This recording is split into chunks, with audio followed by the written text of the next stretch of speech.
What's up, everybody? It's Rob Moon from Compost Universe. We're doing another episode of The Verse. Today, we're talking about the inspirations behind the stories we tell. With me, I have Ryan from Premium Heart. Tell us a little bit about yourself, Ryan. Well, howdy, everybody. As Rob said, I'm Ryan from Premium Heart. I play bass in the band. We're a post-punk, kind of energetic, grungy type band. And we are inspired to tell stories, I guess. So, Premium Heart, tell me what it's all about. What's the message you're trying to get out there? So we always try to focus on just like straight honesty. You know, sometimes our lyrics are very literal, just like, I'm sad about this thing. Not that literal. Sure. But, it's very rarely do you feel, what is the song about? But a lot of times, even when it is layered in metaphors and things like that, it's all about trying to find our place in a larger kind of messed up world. And a lot of times, it's through just a real raw exploration of just like loneliness or community or whatever. But a lot of times sometimes it's yelling in the void, but other times it's like we're kind of in this together. Okay. So, what kind of inspired that? What gets you going to write a song, whether it's about loneliness, about community? What kinds of things inspire you guys to do that? So we've had a full-length record that came out in 2020 and then kind of a long pause for many reasons that we can get into later if you want. But our newest EP all of it is about kind of like our struggle through the pandemic, about like being super connected digitally, but being very alone in your apartment, house, whatever. And we were attempting to do things like, record remotely and send each other demos, and it just was hard. So the record kind of tries to explore that. So, go a little deeper into that. What exactly were you trying to explore with that? So, the EP Midnight Pulp has 5 songs on it, and like the first one is all just about like kind of just accepting the things that have happened just so you could move on. And then we get into like more angrier, just like I'm pent up and just want to get out and I can't. And then like the song that I wrote on the EP is about like me kind of struggling. I was a teacher for a decade and I taught math and science, and the whole song is kind of exploring through heavy metaphors. No one would ever have any idea what it's about. Sure. But like kind of like teaching special ed classes remotely while I watch a death toll on the other monitor. So yeah, let's have fun, right? So like it's a lot of just like us all kind of dealing with like, we want to be putting out art, but we don't like, everything we said just felt kind of empty because it's like it's hard to consider the scale of what was happening, right? And then, our very first show after we were vaccinated and everything, I tore my ACL jumping off a stage. So we immediately had to pause again. So then that's where a couple more of those songs are written, where it was like we were finally ready. And then in the second song, there's apparently a big difference between jumping off a stage when you're 29 and 31. Yeah. So, then we had to pause again. And then, so like, it's a lot of just that kind of frustration where you're like reaching out to make connections with people, but, you're not getting what you need to really connect, Yeah.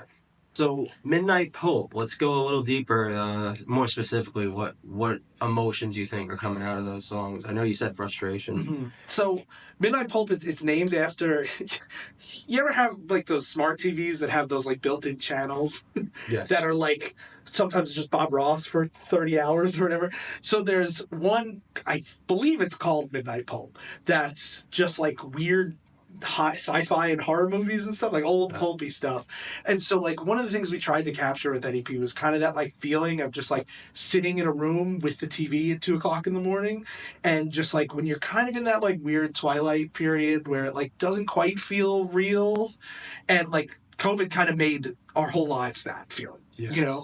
And so like specifically our first single, Ellipses, is very much about that kind of just like flipping through the TV alone in your apartment. And like we try to experiment beyond just lyrically. We try to have the music reflect these things too. So like specifically like Ellipses, the choruses, they cut out the 5th and use major 7th and 8th chords instead. So they don't quite resolve. They sound happy at first, but then they're like, there's something missing in there. So would you say it tricks you in a way into thinking like the chord's gonna resolve, like the tension's gonna release, but then it kind of lingers. Yeah, and like so, like there's just like and same thing like another song on it, Spectral. It's written in a Locrian mode. I'm just getting real pretentious here, where like it doesn't have a fifth, so it's the same kind of like gap there. Yeah. So for people that don't understand what we're talking about, Locrian is like the least melodic scale you can play, and there's really no note that resolves. At all. It just sounds like weird, but like. So to go back to Ellipses, like we even like there's a part where it just stops and there's just drums and vocals, and then a new section comes in and it's all like surf guitars. Cool. And so it's like an on the nose metaphor of channel surfing. But it's like so we try to like the lyrics reflect these kind of things, but we also try to look more like holistically at the songs and like what would get this across. And like as the bass player, I'm not always the one, defining these complex chords, but I try to highlight certain notes that do certain things. So like I will, point out the fourth instead of the tonic, so like just to make this more accessible, like just so it sounds just like a little off. Not necessarily dissonant, though, sometimes. But, like, mostly it's just, like, it doesn't resolve the way you want it to, which is, like, kind of how we felt, like, the last maybe 20 years have been. As, I was going to say, like, the music feeling a little off, to me, reflects just a lot of things in the world just don't seem right. I feel like I have no idea where to get accurate news. I turn on I see this on the internet, I see this on TV. I don't know who's bullshitting me. You can't really trust anything. So like when I say it doesn't really sound right, I do want to make it clear, like it does sound like nice. Like it doesn't sound bad. Well, like we don't structure chords so that they're like, ugh, you know what I mean? Yeah. Because like, a lot of times I feel like when bands write that way, I can't listen to it. Because, like, when they write, like, so dissonantly, where it's, like, bad on purpose, like, like, occasionally we might want some extra dissonance to demonstrate a point. But, like, we do still try to write, like, catchy pop songs that you can dance to. Like, we try to think of ourselves as, like, a Nirvana that you can dance to. Okay. Kind of. I like that concept of how the composition of what you're putting out kind of emulates the same emotional like landscape that people have internally, especially of how life has gone being so unpredictable, and a lot of the things that make us depressed or like uncomfortable are often quite subtle in our day-to-day lives, and in the same way that your chord progressions are the notes that you're not hitting. Silence is beautiful, and the way that it's injected into what you're doing, I feel like is very intelligent. I like that a lot. Oh, well, thank you. The Hand in the Stove, tell me about that title just strikes me. What's that? So The Hand in the Stove is a very minimalist song. And it actually is like Nick wrote it before Premium Heart was even a band, I believe. But it kind of sat on the shelf for a while. And then like the whole thing is kind of about being stuck in, it's like almost satirical, looking at like if you were to look at every mistake you've ever made at once, then you would never do anything because you would be so like afraid of taking any step because you remember all the times you tripped, So it's kind of like balancing between like accepting your mistakes and also sometimes you just forget them. And that's like a defense mechanism to move on. So like if you don't want to touch the hot stove, right? Right. But sometimes you have to trust yourself that you turn the stove off so you can pick up the pot. Like you have to accept that like I've left it on before, but I didn't leave it on every time. So like it's a very minimalist song in that there's very few lyrics in it that kind of just repeat over and over again. And one of the things that I think really like enhances that song a lot is we actually had Ariel Azara from Golden Hymns play violin on that song, and Ellipses, which I mentioned before. And that was the first time we'd had strings on any Premium Heart recording. So like we're constantly at odds where we're like, okay, let's strip it down and keep it really simple. And then also add strings to it. So it's, we're constantly at war with like doing too much or not enough. And then eventually like we've all become very willing to like cut things that don't work. Right. And it just like the violin, I think, really elevated the classiness of the record. Very cool. You know, because it's violent. That's cool. I think that contradiction is like you said, a contradiction between like minimalist, but then kind of like more classy, more high level. I think that's how we make just for lack of being too simple, just good music. Like I think that concept about, you know, trusting yourself even though you've screwed up in the past. I think music that doesn't take any risks at all just doesn't drive anything forward. You know, you have to be willing to try things. And if they don't work, they don't work. But you have to be willing to just kind of try something and just throw it out into the ether and see what works, to do anything new at all, I think. And that's usually where Keith, our drummer, comes into play. Because he kind of like does most of our structuring. I think, where like we'll like have the song, we'll be like, actually, I think this should have an extra beat here, or you know, whatever. And like for Spectral, the song I was talking before about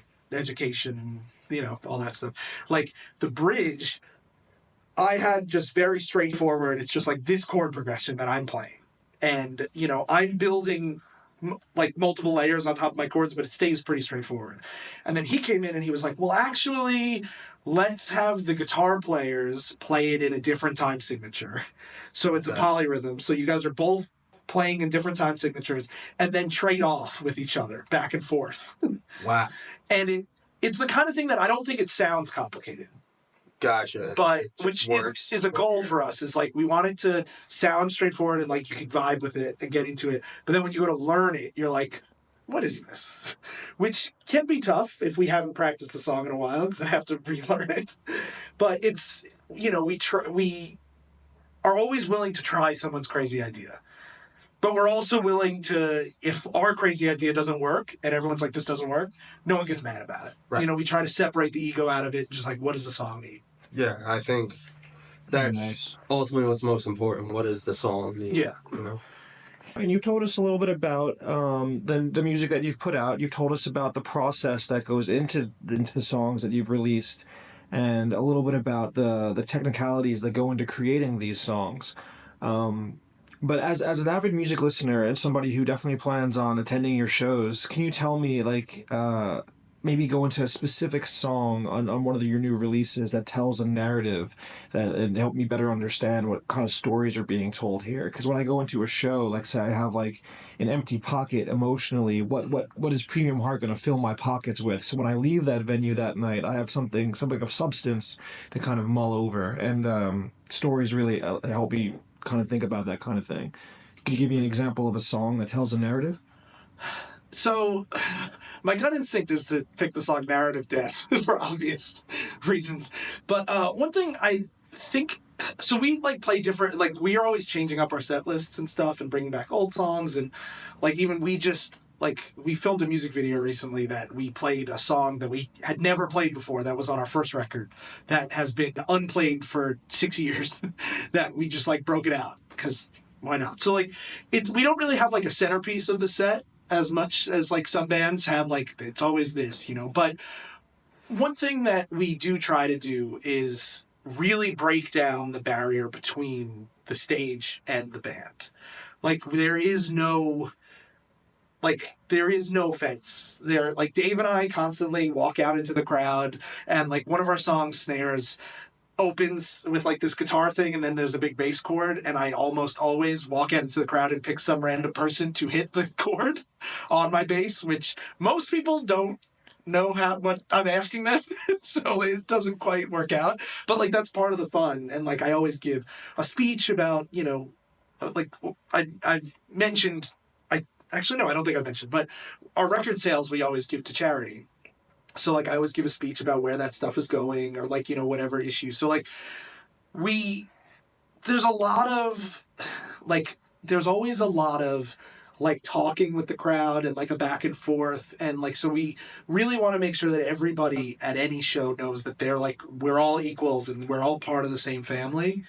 So whether that's like trying to get people to sing lines back to us or things like that, but most of the time it's just kind of like we're there supporting all the bands, you know, we're listening to every set, we're just talking to everybody, and it's like it's there is no like the point is always like we're all just hanging out. It's very rare that we play a show that it's not somebody's first show.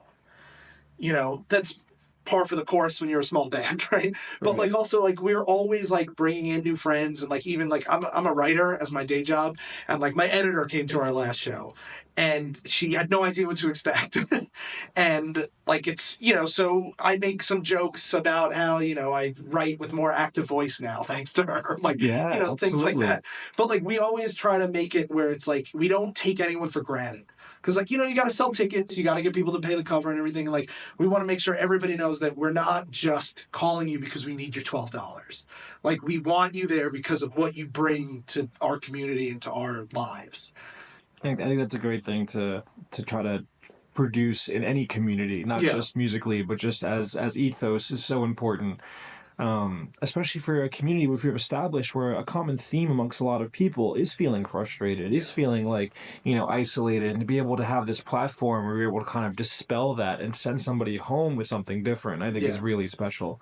Well, it's not even so much that I completely agree with you, but it's not even just the dispelling, because we also try to like tap into like, it's okay to feel this way, and like pain is part of it. Right? Like pain and hurt. And like, that's why when I tore my ACL, we made t-shirts of my MRI and they're mostly sold out because people like them. But like, because it's like, it's not just the like, oh, we bleed for our art, but it's like the pain is part of it. Like that's part of the story. And now I wear a knee brace on stage. Right. And like people like ask questions about that, but that's like part of like the lore, it's like, and yet I'm still like jumping around and running around because like I wear the brace so I could do those things. Right. So there's an authenticity in vulnerability. Yeah. And I think what you're talking about is kind of like the most direct form of indirect intimacy. Where you have a stage, you have lights, you have a guitar, but you're also you have your leg brace. You're saying hi to people by name, and there's a certain sort of essence that I think a lot of mainstream music and a lot of like larger shows kind of forget about in a way. It's like, like can you spend this much to have this kind of opportunity or this kind of experience? But with Premium Heart, it's like if you're in attendance, you are the experience, and so are we. And I think that's really really cool. Because like I come from a jam band background, which is like not really reflective in most of our music, but like that's like where that's like one of I come from like a jam band and punk background, and like with the jam band scene it was always like there is no line between the crowd and the band, even like huge, like even when I would see like the Dead at the Garden, it was still like the crowd was as important if not more important than the musicians. Like the energy in the room is what's determining the performance, and I feel like we try to tap into that. Like you said, that like indirect intimacy, we almost try to push it into direct, Right. I'm not kissing anybody. Of course. We are generally pretty insecure and uncomfortable 99% of our lives. And it's like only when we're on stage and like confident that the other three guys are our safety net, then like we can really like express ourselves in a way that we're not comfortable doing, in any other context. Right. And like, there's something that like for us is like really important and inspiring where like we get to kind of leave it all on the field and be like, this is really who we are, and like we're not saying that everybody has to love it, but like I think most people leave a Premium Heart show with a little more understanding of like who we are, not just as performers or musicians, but like as human beings. Right. I think that not only performers can relate to that, but anyone can relate to that. Yeah. You want to find your and accept your true self and your inner self. And I think that's a beautiful journey to be on.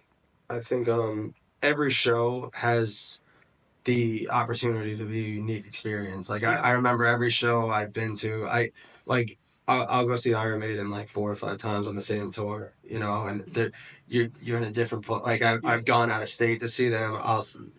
You're seeing the same show because they're playing the same songs, but it's a different vibe every night. It's a different and on obviously on a much smaller scale with Stitched Up. Like all last summer we played just a bunch of fucking house parties. Like we played like 3 house parties in a row, love playing house and parties. it was just so awesome. And just you remember the stories from that, driving in New Jersey in a van with 11 people just to go do it, or playing Shakers. Like every show is a unique experience, and just you try to any person that one thing I've made it a point to do, just because I think it's important, is any person I've noticed at a show that I like a Stitched Up show or any other show I play really that I haven't seen, I try to just be like, hey, what's up, thanks for coming, just you're welcome here, you know, like I think each member of the band brings a sense of personality, you know. It's you're not just the drummer sitting behind as the singer like talks everyone's ear off. No, every person is a part of this machine that we're and we try to make that very explicit. Like for Midnight Pulp, all the proceeds are going to Prime for Youth, which is a division of the Long Island Crisis Center that supports queer kids. Okay. And like, so we really try to like at every show make sure like it's good, because like I have a lot of trans friends that like I try to make it very clear, like you are welcome here to be yourself, and it like no one can get, like, people can try to get in your way, but you'll always be you, you know. And like we think that's an important part of having a platform, is to like, you know, advocate for people that don't have a microphone, you know. So like I think that those kind of like exactly what you're saying about like every person there is a person that's there. We're all in this together. I think that's how we met, right? You were at a hymn show. Yeah, I think it was Premium Heart and Golden Hymns. Yeah. Whiskey Rocks or something like that. It sounds to me like Premium Heart is out here giving people a place where they can be unapologetically themselves, be vulnerable, and I think if you're watching and this resonates with you, you have something you want to share it with us. Compost wants to hear it, and do it authentically. Do your thing. You guys want to check us out? We're Premium Heart NY on basically every social media site. And, you know, we, like I mentioned, Midnight Pulp is coming out. Well, it's out on streaming, but if you buy the physical edition on Bandcamp, not only does the money go to charity, but it's a USB drive, because 5 songs, we felt like do something a little more than a CD. So it's got multiple music videos, lyric videos for every song based on archival footage, liner notes, lyric booklets. And it actually has a music video that won't be out to the public until mid-April. For the last song on it, Your Connection Has Been Interrupted, which is a bit on the nose to the conversation we've been having, that actually I directed and edited, and Sean Rayner from Internal Vision shot it, who I find... Shout out to Sean Rayner. Yeah, I find his work deeply inspiring, and we've been working with him for a long time and worked with him on multiple video projects, and he captures something about us that I didn't even know was there. And every time he sends us photos or videos, I'm like super inspired by it. And so when he shot the most recent music video for us, it's the whole thing. It stars my little brother, who we've never done anything musical together on. He plays a drunk clown that's crashing a Halloween party that we're the house band for. And if you're a local music guy, you may spot some different people from the scene in background roles. Very cool. Throughout the video. So yeah, that's Midnight Pulp. You check us out on Bandcamp, or you know, it's also streaming. Thanks for coming out, Ryan. Thanks for having us. Hell yeah!